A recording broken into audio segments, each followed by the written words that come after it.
Satyabama Institute of Science and Technology, Chennai and Sriperumbudur. Ahmedabad air India விமான விபத்துக்கு இரட்டை engine செயலிழப்பு காரணமாக இருக்கலாம் என்று விமான நிபுணர்கள் மற்றும் விமானிகள் சிலர் கருதுகின்றனர். வியாழக்கிழமை மதியம் அகமதாபாத் விமான நிலையத்திலிருந்து லண்டனுக்கு கிளம்பிய ஏர் இந்தியாவின் AI-171 விமானம் அடுத்த சில நொடிகளுக்குள் அருகே உள்ள குடியிருப்பு பகுதியில் விழுந்து நொறுங்கியது. இதில் விமானத்தில் இருந்த 241 பேரும் குடியிருப்பு பகுதியில் இருந்த சிலரும் உயிரிழந்தனர்.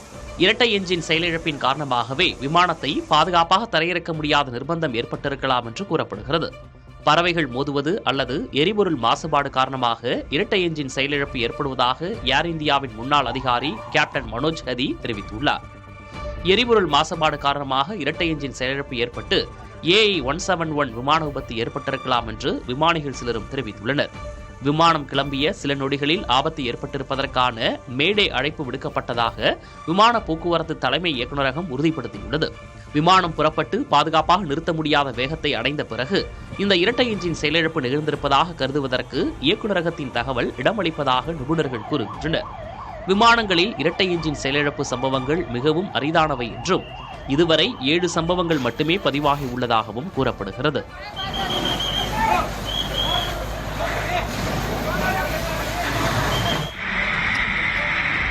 ஏர் இந்தியா விமான விபத்தை தொடர்ந்து சமூக வலைதளங்களில் ஒரு பதிவு வைரலாகி வருகிறது. அதில் சுற்றுலா சென்றால் பயங்கரவாதிகள் சுடுகிறார்கள், கோப்பை வென்றதற்கான கொண்டாட்டத்திற்கு சென்றால் அது கூட்ட நெரிசலில் முடிகிறது, பணி அல்லது விடுமுறைக்காக விமானத்தில் சென்றால் அது விபத்திற்குள்ளாகிறது, விடுதியில் படித்துக் கொண்டிருந்தால் தலையில் விமானம் விழுகிறது, வாழ்க்கை கணிக்க முடியாதது என கூறப்பட்டுள்ளது. இந்த பதிவு சமூக வலைதளங்களில் அதிகமாக பகிரப்பட்டு வருகிறது.